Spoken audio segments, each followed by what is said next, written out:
I was recently going through some pictures from my trip to Italy, and I came across a couple of the Statue of David by Michelangelo. That is 17 feet of absolutely beautiful marble. When Michelangelo was asked how he created the Statue of David, he said he simply had a vision. He had a vision of what the statue would look like, and he chiseled away at everything that wasn't David. Can you imagine that? He didn't have, um, you know, prior plans on what he wanted to create. He didn't see a picture of a statue he wanted to copy. He had a vision.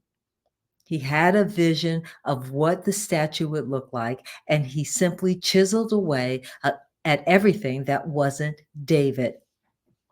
Do you have a vision for your life? Do you have an idea of who you want to become?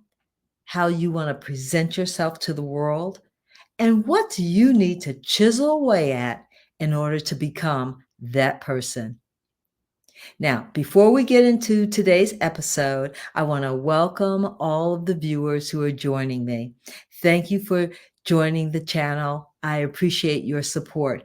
I'm Constance Howard, executive coach on a mission to help women gain unstoppable confidence. Too often we are plagued with a wave of self-doubt that says, I'm not enough. So we walk into a conference room or we walk into any situation and we think, am I enough? We measure ourselves always as less than. Psychologists call this the imposter syndrome. And women come to me when they are sick and tired of feeling like imposters in their lives. And they want to have the kind of confidence that will empower them to demand the respect and the pay that they deserve. And they want to feel like they are in control of their lives. That was me for a long time. I had the imposter syndrome. I just felt like I wasn't enough. And when I was able to understand it better, I vowed that I would help other women understand it better. So if that sounds anything like you, put it in the comment that you want a one-on-one conversation with me, and I will make sure that I follow up. Or you can head over to my website, which is ConstanceHowardLLC.com, and you can book a one-on-one appointment from there. I'll make sure that I follow up. Now, one more thing before we get into today's episode. You know the drill. Hit the subscribe button and click the bell so you'll be notified when any new videos are posted. Now to our episode. Michelangelo was just 26 years old when he was commissioned to create this statue. The fact is that two other sculptors had worked on this chunk of marble. They had chiseled away at it and they hammered away at it, and they deemed the marble unworkable and they walked away from the job. But Michelangelo, when he saw the marble, as I said earlier, he had a vision. And he simply chiseled away at everything that wasn't David. So that got me thinking again, how do we become our authentic selves? How do we eliminate all the things that stop us from achieving the goals and the dreams that we have for ourselves? I'm telling you, for a long time, I had a vision of myself, but I just couldn't get there. I just couldn't seem to get over that mountain. I knew it was there. I had that vision. I knew it was there, and it kept calling me. What vision is calling you? What dream is calling you? Is it to own your own business? Is it to change your career maybe and to do something totally different? Is it to become a different person, a stronger person, a more confident person? Today, I want to talk about some of the things that I think you need to do in order to become the person you want to become, in order to achieve your goals. You're going to need a piece of paper and a pencil. I hope you have a journal. And if you do have a journal, let's pull it out and let's write in your journal. One more reminder. Hit the subscribe button and click the bell so you'll be notified when any new videos are posted. Number one, I want you to identify your core values and beliefs. What is it that you believe? What do you value? See, this is the foundation of knowing your authentic self. You got to know what you believe. If you say that you believe in family and that you value family, then every decision from there will reflect that decision, will reflect that value.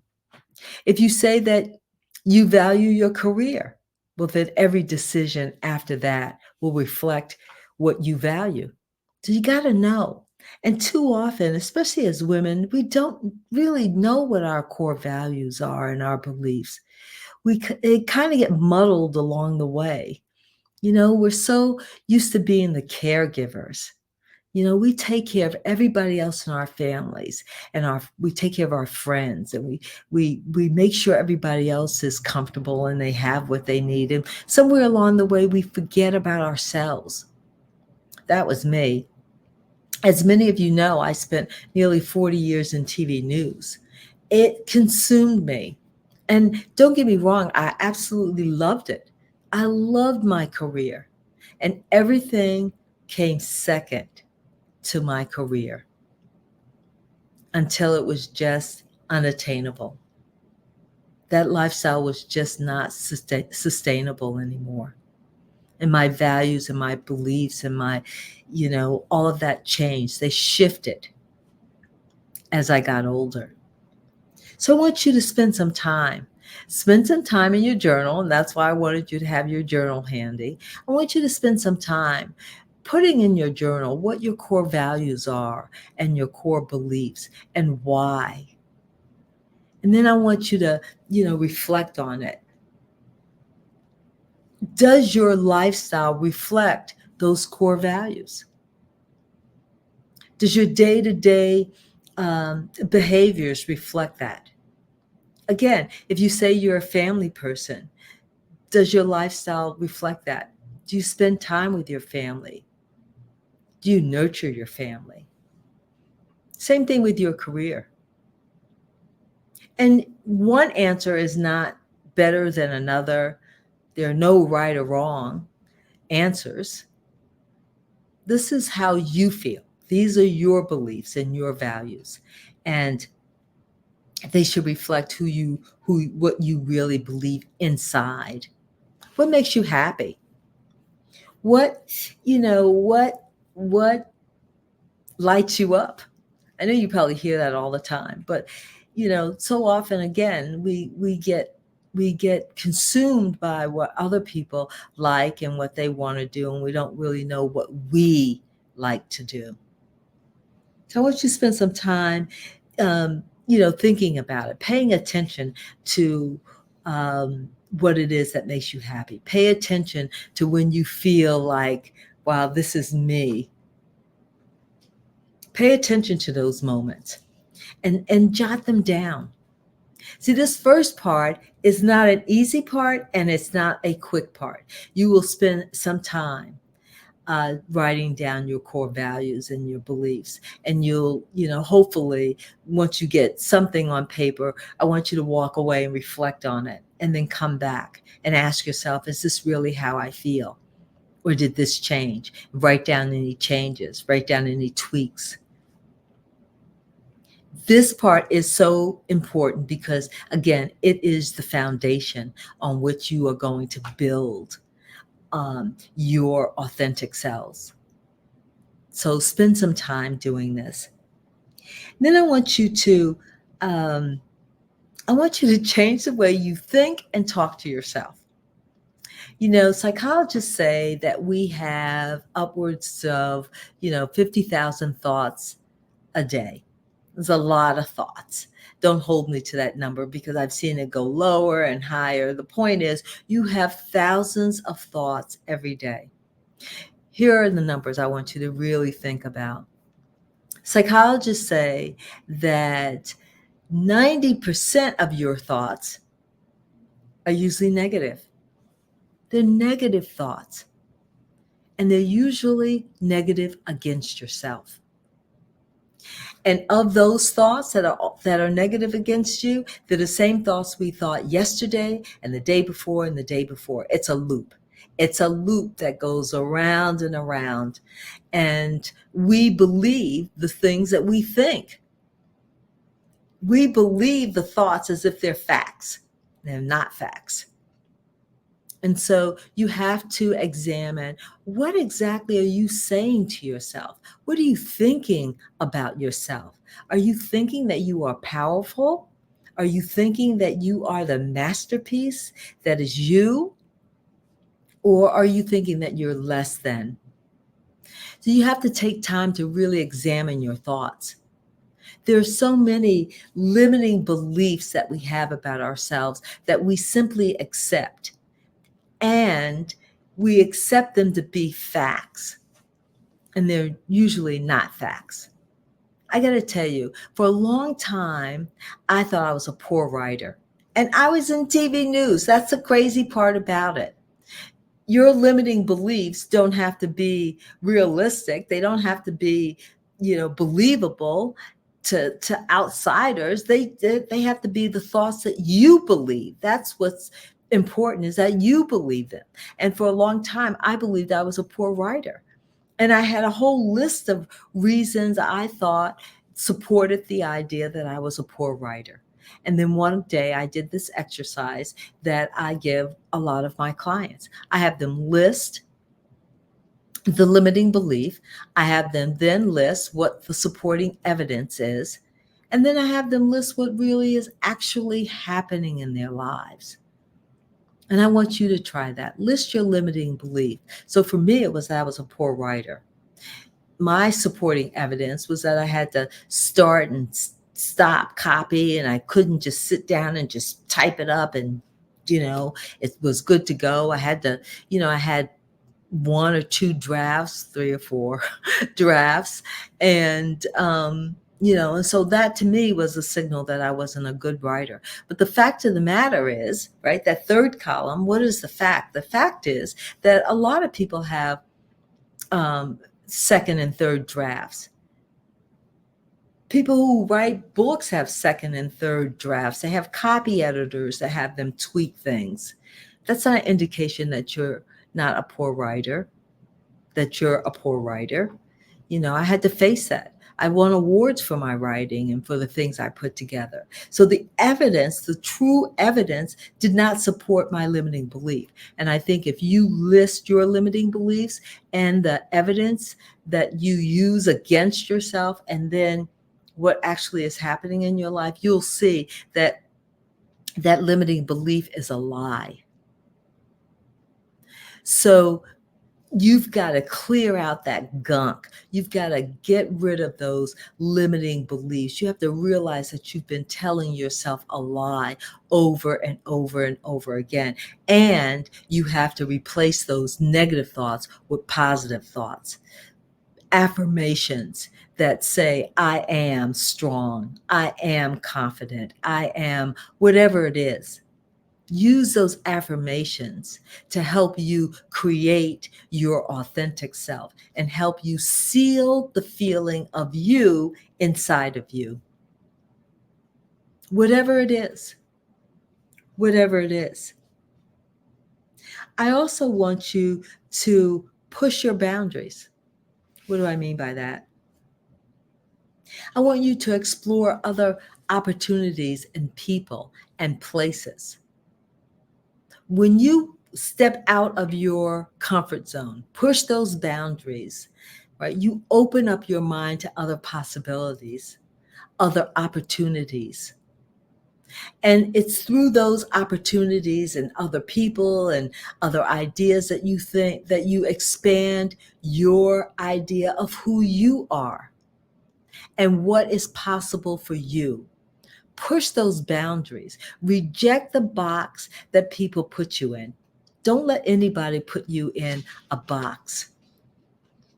So often, people have an idea of who we are. And it's a very limited idea of who we are and what we can become and what we can do. For whatever reason, some of those people really love us and they want to protect us.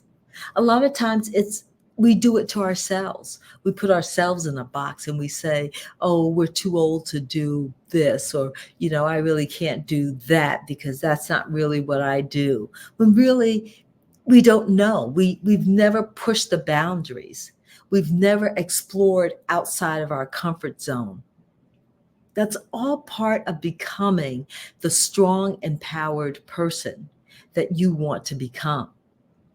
You've got to do this. You got to know what's important to you, what you value, and what you believe. You got to say to yourself, this is who I am. I'm not the lie I've been telling myself for years. That's not who I am. I'm this person. I'm a stronger person. I'm an empowered person. I'm not stuck in a box.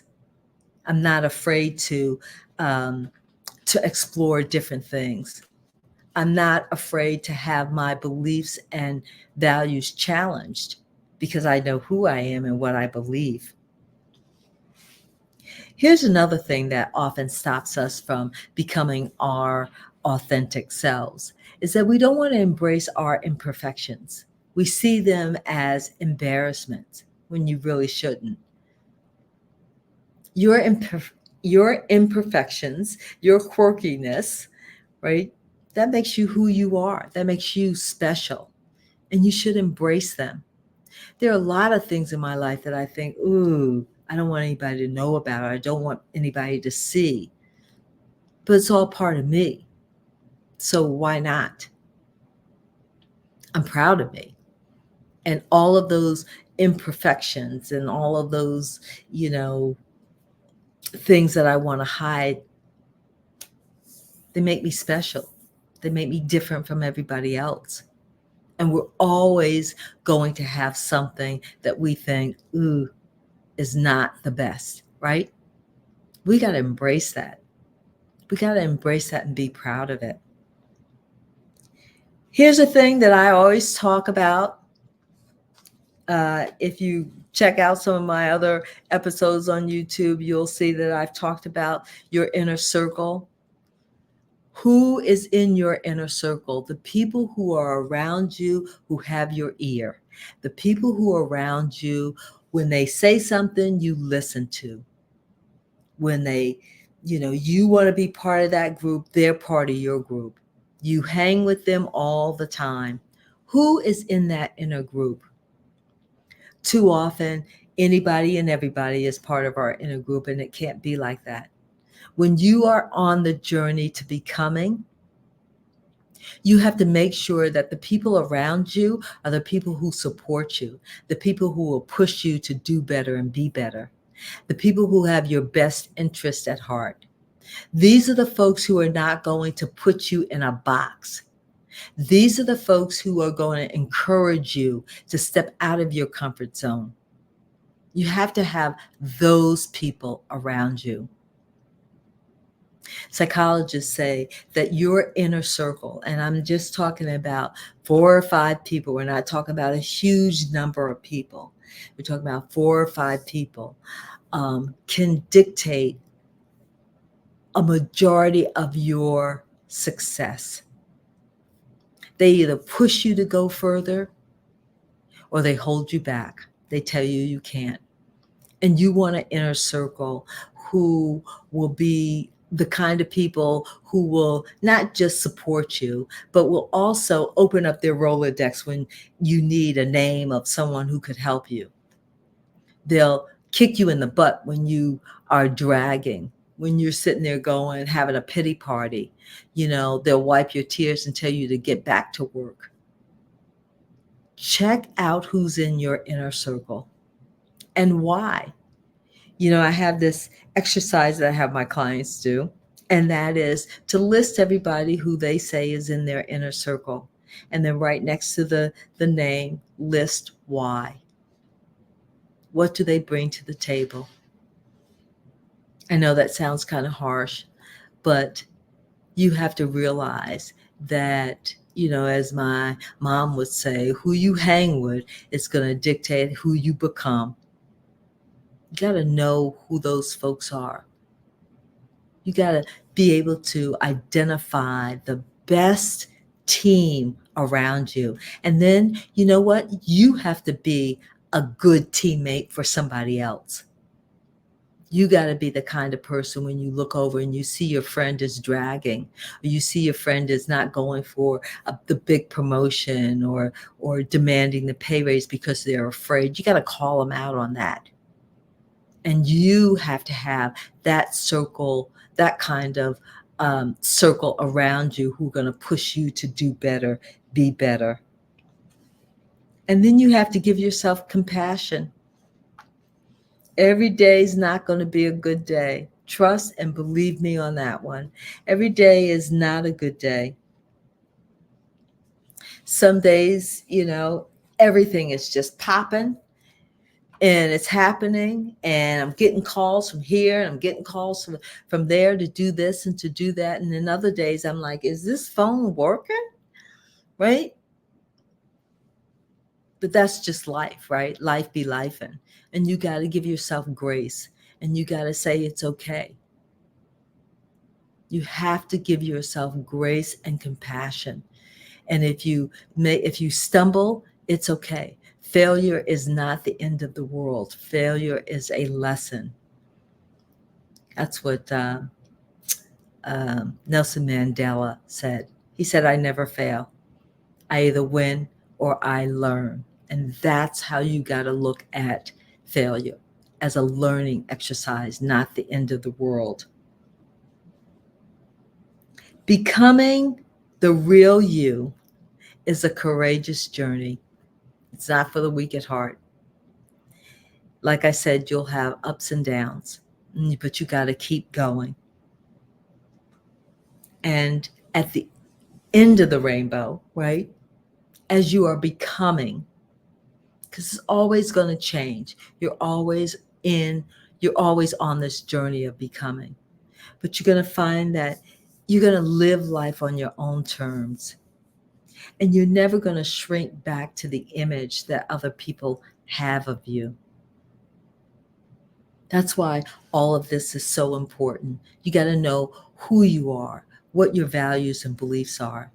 You got to tell yourself that you can do it. You got to have a vision for yourself. You got to believe in that vision of yourself. And your language and how you talk to yourself and how you think of yourself has to reinforce the vision you have for yourself.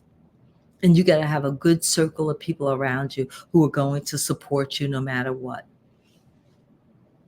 Michelangelo spent 3 years creating the statue of David. It took him 3 years. He chiseled away, not just at the marble, but he blocked out all the noise around him. And he just did the work. And that's what I hope that you will do.